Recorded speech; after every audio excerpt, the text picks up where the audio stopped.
Everyone, welcome back. Today I want to take a look at drama as we move towards the end of the semester. We're going to leave off with drama and then film, and so we just have two more units to focus on. And today, as we take a look at drama, I wanted to talk a little bit about ancient Greece and some of the ancient Greek tragedies, because this is really going to be the basis for the tragedies and drama. So I want to talk about some of these ideas and then apply them to one of the plays I had you read for the semester called Medea, and we'll take a look at that. I wanted to play for you a quick clip on ancient Greek theater and some of its lasting importance.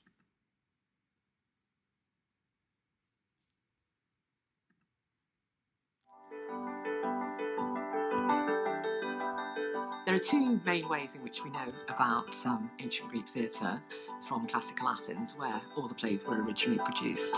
The first is the actual texts themselves. We're incredibly lucky, if you think about it, that we've got no fewer than 30 texts of Greek tragedies, and we've got 12 or 14 of Greek comedies. That's a very great deal. I mean, that's almost equivalent to what we've got of really good Renaissance drama. We also have ancient sources that tell us about drama, about the funding and the politics and the organisation of theatre. There's also the archaeological remains of theatres themselves. There's also quite a few good pots. The ancient Greeks loved to paint theatrical scenes and scenes from their famous myths on vases, and we think they probably actually sold them at some touristy shops near the theatres, so you could take one home with you after you've been to see the play. The actual context is the Festival of Dionysus, which happens annually in around our March or April, which is when the sailing season starts and people can come from all over the Greek world. It is a massive event. It's like the Olympics plus the Abrahamic Gown, mystery plays plus the Super Bowl, all rolled into one. The Greeks loved competition in every aspect of their life. They competed. And in the Festival of Dionysus, each of the three tragic playwrights would be competing against one another, and each would be sponsored by a rich man who would pay for the production simply for the glory of the state. And then a jury, specially selected, would vote on what they thought was the best play. If your team won, your name and the playwright would be inscribed on the wall in the theatre and be remembered forever. There was no money, it was about glory. And that's why people did it. There were three types of drama in ancient Greece: tragedy, comedy and satyr plays. There's theatre where the masks are quite ugly and the characters are quite low class, and it's comedy, it's funny. Then there's tragedy where the characters are very beautiful usually. The masks as we see them painted on vases are exquisitely lovely to look at very often, and that is tragedy. After each three tragedies on each day, there'd also be a thing called a satyr play. A satyr was a mythical beast, half man, half goat, and these were very rude comedy plays. Antiquity decided that there were four really classical Greek playwrights. There were three tragedians and one comic poet, Aristophanes. The three tragedians were called Aeschylus, Sophocles and Euripides. They were all Athenian citizens. They all worked to produce their great plays in the same century, the 5th century before Jesus Christ. Traditional Greek theatre was open air and was built into the side of a hill. So the spectators sat in a semicircle up the hillside, and at the bottom of the hill was a flat area called the orchestra, which is Greek for dancing space, where the chorus would have performed, and behind that a raised stage area and some buildings for the actors. Some modern theatres have been deliberately built in order to imitate in some respects the ancient Greek theatre. The Olivier Theatre at the National, for example, was actually modelled on Epidaurus, which is the best and earliest surviving stone theatre on a big scale in ancient Greece. This means that you have an approximately circular space which is open and extends to some extent into the audience, and you have tiered seating in a semicircular or horseshoe shape around it that rises up. As an actor working on a stage like the Olivier, because of the wrap-around nature of the audience, it feels like you are connected more strongly to the people you're trying to communicate with and tell the story to. Masks are another aspect of the theatre that students find puzzling why they did it, and there are all kinds of false stories you might hear about why they did them. They wore masks because it was a religious ritual and kinds of African dancing, which is actually related to Greek theatre in some ways. The mask is part of it. You're worshipping Dionysus. Part of worshipping Dionysus is you wear the mask of the reveller. You wear the mask of the celebrator of the theatre in that way. The mask was also really useful because it enabled you to change character.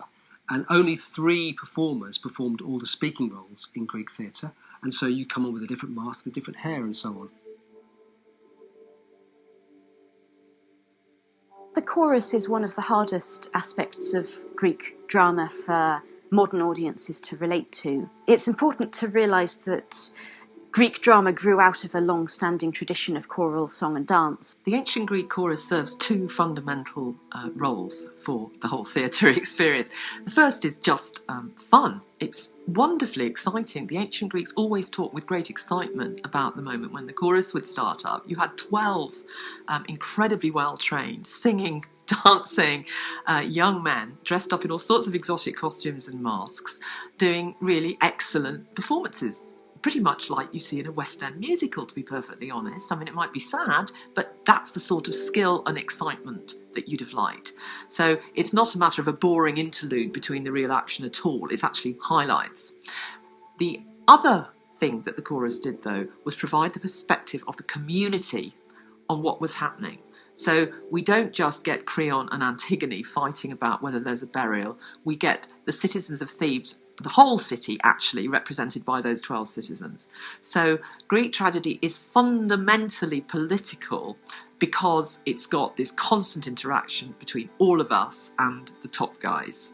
And that is something that's very much missing from many later types of theatre. When you get to be involved in doing a Greek play or something to do with the Greek theatre, you're going right to the very soul and beginnings of all of drama. That's a great thing, to be part of something that was and is still very, very important to traditional storytelling. So what we see within that clip is the fundamental basics and the foundation for modern theater and film and literature today, right? Taking a look at a couple ideas. This is a little bit of review from what we talked about with literature. The idea of a tragic hero. In the Greek mindset, a tragic hero is a person of high stature that falls due to some type of hubris. And so someone that was well respected that makes a mistake. And that mistake makes it a tragedy, right? That fall makes it a tragedy. The tragic fall is the mistake made by the protagonist. It could be hamartia or it could be hubris. And then the chorus is also important. You'll notice that there is a chorus within the play that you'll read, Medea, and that is an important element to this. The Greek tragedies, they were meant to be accompanied by music. The chorus, to some extent, played a similar role to that of the chorus does in music today. It's a momentary pause in the action. However, the chorus also represents the entire town. It represents the community. And so we can see the communal response to the events. And so that helps us to understand the mindset of other people. It kind of gets us away from the main protagonist or the main antagonist and to think about how the common person would perceive that. And there are 3 main types of Greek plays. There was the tragedy, right? So we talked about that, someone of high stature who falls from grace. A comedy is generally, within a Greek mindset, about someone in a lowly stature. And so these would be about the common man. And generally the common man is not as sophisticated or refined. And so that's what makes it funny. They're kind of making fun of that. And you can kind of think about some films or TV shows out there that mainly deal with people in a lowly stature and kind of making fun of them. I'm thinking about maybe The Simpsons as an example of that, someone that's more of the common person and then making fun of their commonness. And a satyr or a satyr play are very rude, kind of crude type comedies. And so these would be type of comedies that are focusing on more of the base, lowly elements within the human condition. Some things that I want you to think about as you go through Medea are these critical thinking questions, right? So something to kind of pull out of it. I want you to think about, I want you to describe the 5 trials of womanhood that Medea highlights at the play, at the beginning of the play, right? So she says that there are 5 things that women have to endure that are a problem. And so I want you to think about those and how they fit into the overall context of the play. I want you to describe how these trials might have helped the audience to identify with her plight, right? So think about how they help us to kind of think and connect with her. Number 2, why does Creon decide to banish Medea? Do you believe that this was the best decision for him, his daughter, Jason, etc.? Or did he make a desperate woman even more desperate, right? So he was afraid of Medea. She comes from the east, and so she has this kind of exotic quality.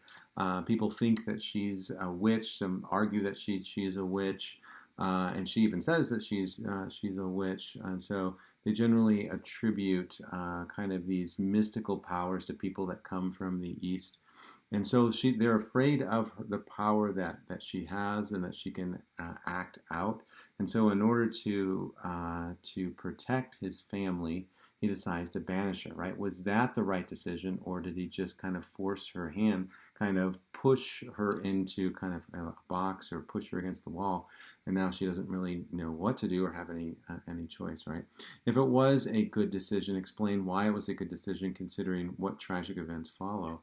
And if it was a bad decision, explain what he should have done differently, right? So as we think about this, I want you to not necessarily, just say, well, it's a good decision and then leave it at that. I want you to think about what made it a good decision, or if it was a bad decision, what should he have done differently, right?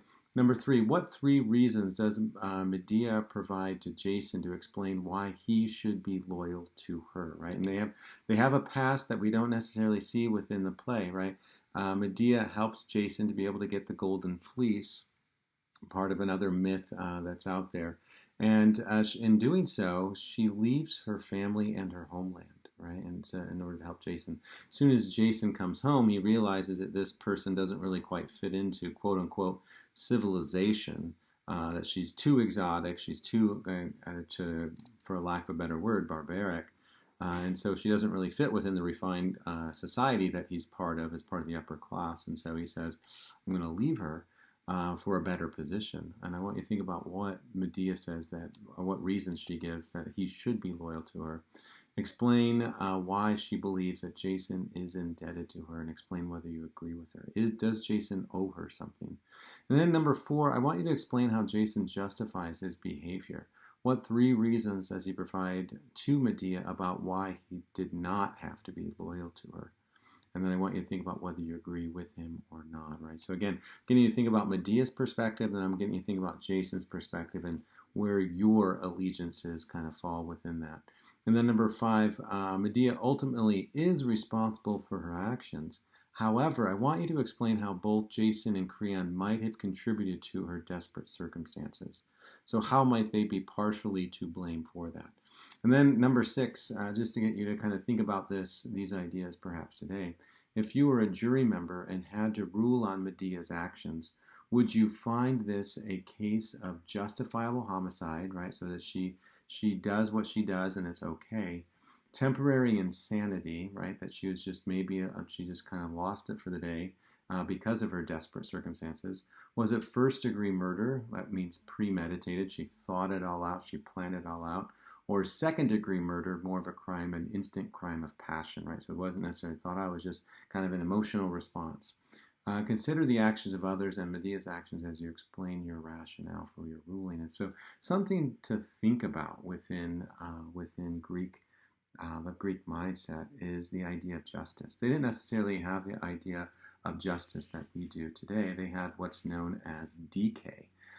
Decay is, we would think about within the church or within the Old Testament, would be an eye for an eye, a tooth for a tooth, right? So if someone offends you, then you have the right to go and get that grievance addressed, right? So we saw that a little bit when we were taking a look at the Iliad. Early in the semester, we went over mythology and how Menelaus' wife leaves him for for Paris, and they go off to Troy, and then Menelaus gets his brother Agamemnon to mount all of the Greeks to go and get his wife Helen back.